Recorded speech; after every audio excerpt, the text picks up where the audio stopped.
Genesis chapter 6, verses 1 to 4 from the New American Standard Bible. Now it came about when mankind began to multiply on the face of the land, and daughters were born to them, that the sons of God, that is angels, saw the daughters of mankind, those are women, that they were beautiful, and they took wives for themselves whomever they chose. Verse 3, then the Lord said, my spirit will not remain with man forever, because he is also flesh. Nevertheless, his days shall be 120 years. The Nephilim were on the earth in those days, and also afterward, when the sons of God, angels, came in to the daughters of mankind, women, and they bore children to them. Those were the mighty men who were of old, men of renown. So we've looked at verses 1 and 2, looking at the identity of the sons of God, and we are on our journey to verse 4 to look at the Nephilim. But now we are focusing on this verse 3, and we've broken the verse 3 down into 3 steps. Okay, the Lord said, number 1, my spirit will not remain with man forever, and we have dealt with that. And he said, because he is also flesh. Again, we have dealt with that. And what we are looking at the moment is this third part of it. Nevertheless, his days shall be 120 years. Nevertheless, his days shall be 120 years. And we've asked ourselves the question, what does that even mean? And we said there are 2 major ways in which that phrase has been interpreted, 2 major views. And we have started looking at the first view last episode. The first view says that 120 years mentioned in that Genesis chapter 6 verse 3 that we read, that first view said it is a reference to the new lifespan that God is imposing on human as a punishment after the flood. Because up till now, people were living hundreds and hundreds of years. So this first view says that this is actually a punishment. God was limiting the lifespan of human to 120 years.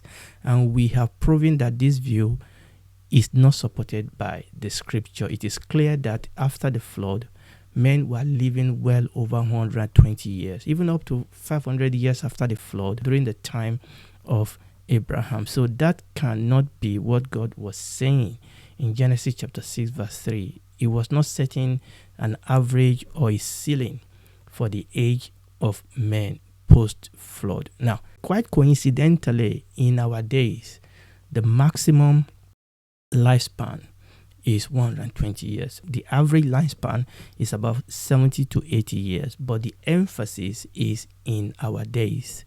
But I have to say that this statistic has nothing to do with the statement we are dealing with in Genesis chapter 6, verse 3. In fact, different era and different areas have had different average lifespan, depending on lots and lots and lots of factors. Okay, so the 120 we are talking about is in our days when we have all sorts of developments and things like that. There have been days when people live longer than us. There have been days when people live younger than us. Now, when we were looking at the first view, though we rejected this first view and interpretation of this 120 lifespan of Genesis chapter 6 verse 3, however, our study of that view reveals some intriguing facts. We admit that it shows that people progressively live shorter lifespan over time, and that is not surprising. What is surprising is what we notice, that human average lifespan expectancy significantly dropped sharply after the flood and also after the Tower of Babel. Over 50% drop in both cases. The question is, what is peculiar to the flood and Tower of Babel that explain this over 50% drop in life expectancy? Is it spiritual? Is it genetic? Is it environmental? Or was it just coincidental? Or was it a combination of many of these factors? Now, on the surface, it seemed like the Bible did not stop to give us any explanation or reason for this observation we have discovered. However, as we have learned in this journey, if we can look closer to the text, compare it with in its context, look at other part of the scripture, usually we tend to get some answer. Now, we may not get all the answers. The obvious answer to our question, as we have seen, is that when sin entered into creation, death came into creation. sin and death.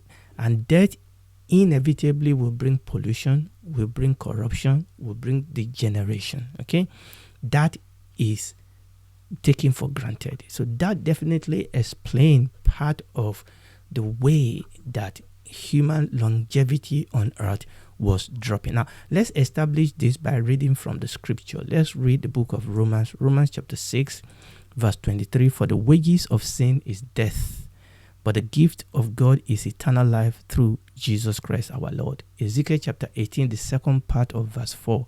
The soul that sinneth, it shall die. Romans chapter 5, verse 12 from the Complete Jewish Bible. Here is how it works. It was through one individual that sin entered the world, and through sin, death. And in that way, death passed through to the whole human race, inasmuch as everyone has sinned. So this is definitely the obvious expected explanation of the observation, at least part of the explanation of the observation that we have noticed.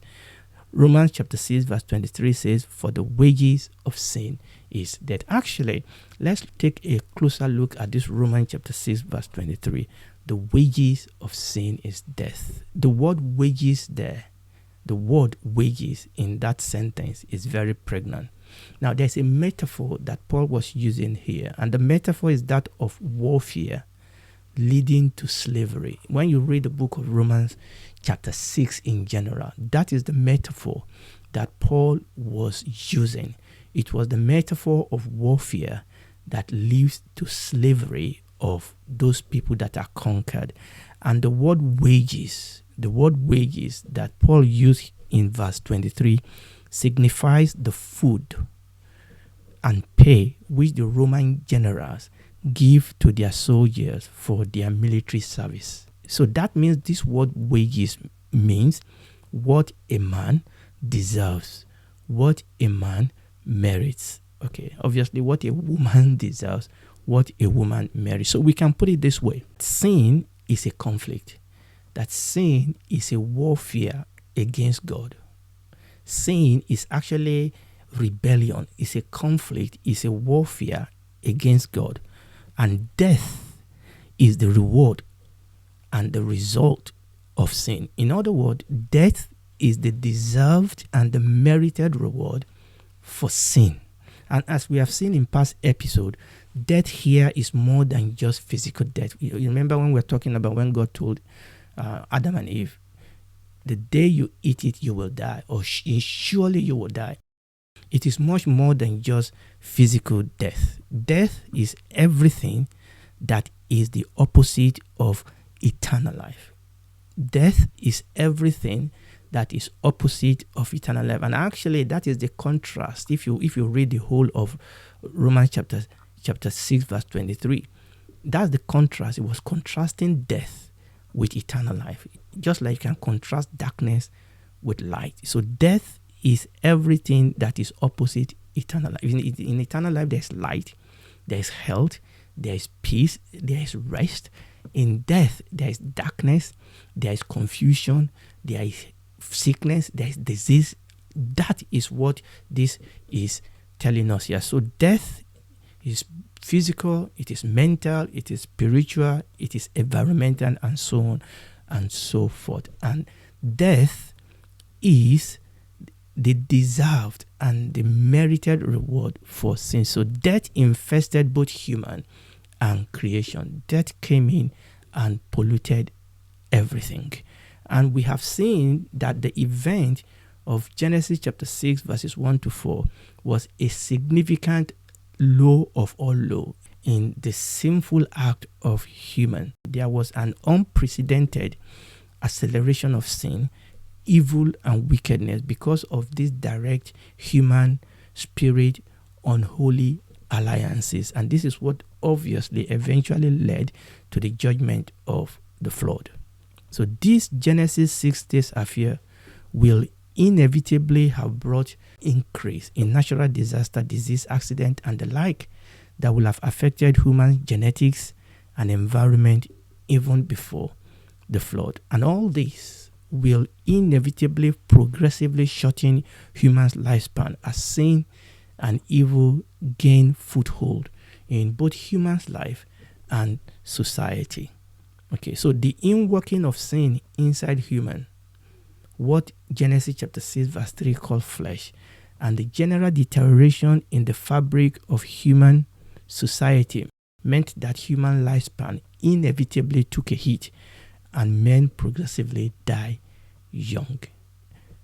The question then is the event of the Tower of Babel in Genesis chapter 11 another low level in human history? We will explore that when we get to Genesis chapter 11 by God's grace. But one thing is clear, that just like in Genesis chapter 6, in Genesis chapter 11, God directly intervened and also declared judgment upon human, just like he did, number one, in Genesis chapter 3, then in Genesis chapter 6, and we are going to see that also in Genesis chapter 11.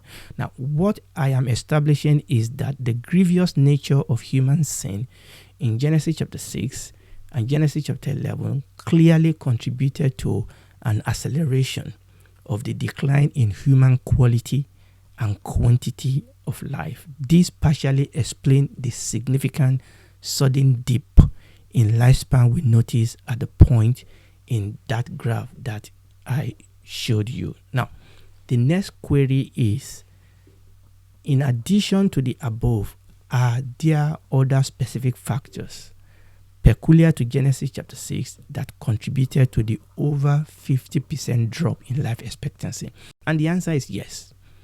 Chiefly is the effect of the flood itself.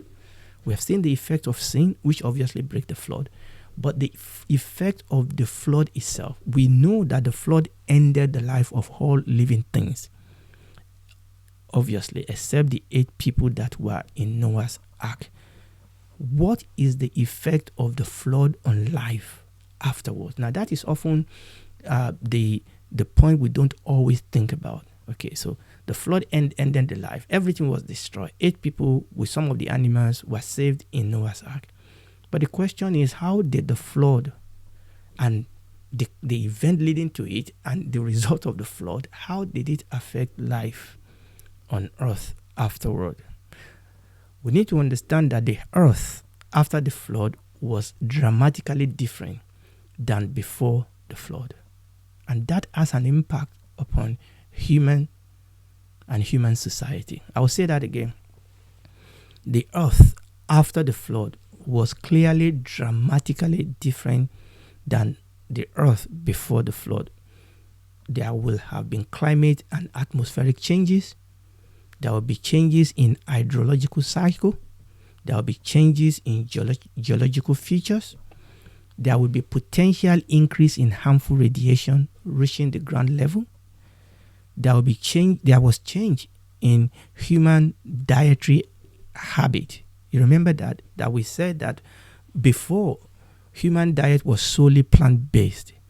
Now it has changed from just solely plant-based. Now human after the flood started eating meat. Also, there will be changes in DNA through detrimental natural adaptation. That will inevitably affect the quality and the quantity of the lifespan of man on earth. Now, some people actually attribute this age drop primarily to genetics. And I'm going to try and explain that, okay?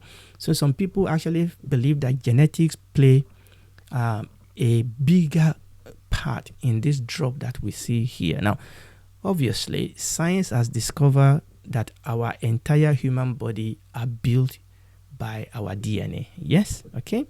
DNA contains genes, and genes are made up of sequence of 4 molecules. Like you have letters. You see, every word we speak are built around letters, and it's the same thing.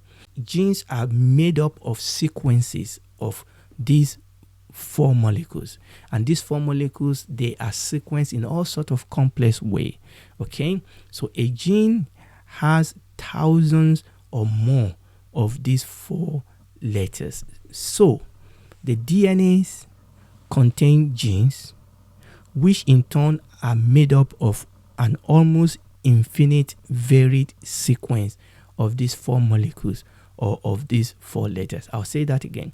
Now, Our body is built by DNAs. Okay, our body is built by DNA. The DNA is the engineer that built this body. The color of your hair, the color of your eyes, the fact that we have 2 hands and all the organs in our body, all those things were built by DNA. DNA has the information that that actually it's used to build, the instruction that is used to build you, and then it goes ahead and start building that human in the body of the mom. So let's look at this wonder of DNA and the incredible glory of our God. So there we are, you and myself, that's our body, okay? That's our body, just one body. Now, this body is actually made up of trillions and trillions and trillions of cells. So on the average, our body contains more than 10 trillions. Okay, this is even a conservative estimate. All the cells are specific. Okay, you have specialized cells in different organs of our body, cells in the skin, cells in your ears, cells in your eye, even different part of your eyes, cells in your heart. But when you put them all together, our body is made up of more than 10 trillion cells. So one body contains 10 trillion cells, and one cell contains how many? 46 chromosomes. So in one cell you have a nucleus, and inside the nucleus you have chromosomes. There are 46 of them. Now they always come in pairs. Okay, they always come in pair in this cell. Now the only exception to this rule is the sperm cell and the egg cell. They only contain 23. They only contain 23 chromosomes, because 23 from mom and 23 from dad are going to come together and become 46 again. Is that okay? All right. So one body contains 10 trillion cells. Each cell, in other words, in the nucleus of each cell, we have 23 pairs of chromosome of 46 chromosome. Okay, and that is what we have. And each of those chromosomes is actually a DNA. Okay, each of those chromosomes is actually a DNA, and this is the way that our body is built. And it is important for us to look at these gorgeous things that we have. Number one, because we are talking about this genetic reason for the question we are asking, but also it also let us know the glory and the power of our God. So science tells us that each human cell has around 6 feet of DNA. Each human cell. You remember, each human cell. How many DNA are in each human cell? We have 46 DNA, 23 pairs. Okay, and if you stretch them out, each DNA in human cell contains 6 feet. So if you take all the 46 and you stretch them out and you put them end to end, they will be about 6 feet. Now, since the body has about 10 trillion cells, that means that each person has around 60 trillion feet, which is around 10 billion miles of DNA inside of them. So if you stretch out the DNA in our body and push each one of them end to end, it will cover 10 billion miles DNA in a single human. Remember, the earth is about 93 million miles away from the sun. So the DNA of each one of us will stretch to the sun and back over 60 times. Think about that. The DNA in each one of us will stretch to the sun and back over 60 times. Wow. Praise the Lord. And why have I taken this detour and talk about DNA? It is because normally human DNA strand reproduces itself virtually without error. Okay, these complex things that we're talking about, and this is the thing that people want to tell us come out of accident, of Big Bang, random thing, evolutionary thing. No. Normally, human DNA strand reproduces itself virtually without error. But when sin entered, things started falling apart. science have discovered that one genetic mismatch, look at the complexity and the volume of the operation that goes on as this DNA in all the cell all over the body goes about to do their job. Science have discovered that one genetic mismatch in human DNA can produce individuals with syndromes which actually significantly shorten their lifespan compared to the general public. Sin came in, and through sin, things started falling apart. Also, at the flood and the Tower of Babel, science have described both points as genetic bottleneck. Okay, obviously, the Tower of Babel being a smaller but genetic bottleneck. What do I mean by that? You see, when God created Adam and Eve, life started with only two people. But at that point, there was no sin, but then there was sin. Now, what then happened is that there were a lot of people, but what we need to understand is that when Noah and his family came out of the boat, now human has to now come out of these people. Noah had 3 children, and their 3 children then gave birth to everybody else. And this is what science calls genetic bottleneck. In both cases, in the case of the flood of Noah and in the case of the Tower of Babel, remember Tower of Babel, what then happened is that God divided people's language. So everybody else was divided into smaller groups, and they then have to recreate different groups. In both cases, the gene pool was reduced to fewer people, causing what they called loss of genes that contributes to longevity. Okay, so when we take all these factors we have mentioned together, we can see how the lifespan of human got shorter over time.